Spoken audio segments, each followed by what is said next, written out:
ما می‌دانیم که قبل از رودکی ابیات کمی سروده شده و رودکی در واقع کثیر الشعر هست،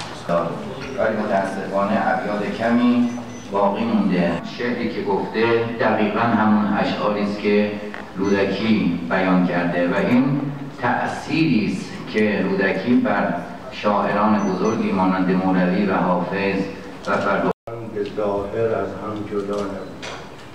گرچه به باطن اکنون هم جدا. نخستین اتفاقی که افتاد استقلال تا وقتی که کشوری استقلال اون دو سده زیر امپراتوری طاهر ذوالیمینین نام خلیفه را از خود برانداخت در خراسان، آغاز محبتش از ارسله فرنگی ما برهنهر هم در زمان پیش در مکتب‌های ما در تمام صنف‌ها یعنی که چیزها رودکی آموخته میشد و از همین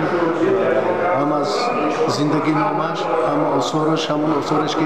به دانش و به اخلاق بخشیده شده است. ولی پس از به استقلال ملی رسیدن ما شناخت و آموزش و ترغیب رودکی بیشتر شد. از اون خاطر که 1150 سالگی استاد رودکی در سراسر جهان با پیشنهاد تاجیکستان از جانب یونسکو شد و به این مناسبت ببینید که با باغ مرکزی شهر دوشنبه نام استاد رودکی را گرفت و پیکره گذاشته شد. در برابر این بسیار دانشگاه پژوهشگاه زبان ادبیات به نام استاد رودکی است. با مناسبت 1100 سالگی استاد رودکی هنوز سال 1958 پیکره بسیار بزرگ و زیبای استاد رودکی در روبروی دانشگاه کشاورزی قامت افراح که این از بهترین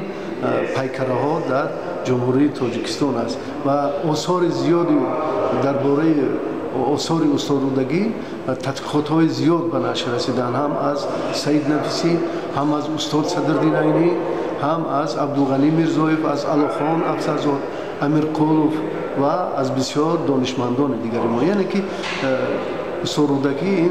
افتخار ما است، این سیمبولی یا اینکه این رمزی فرهنگ ملی ما است و پدر شعر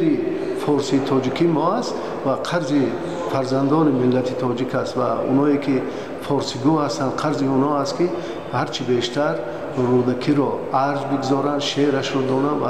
در زندگی کار بست.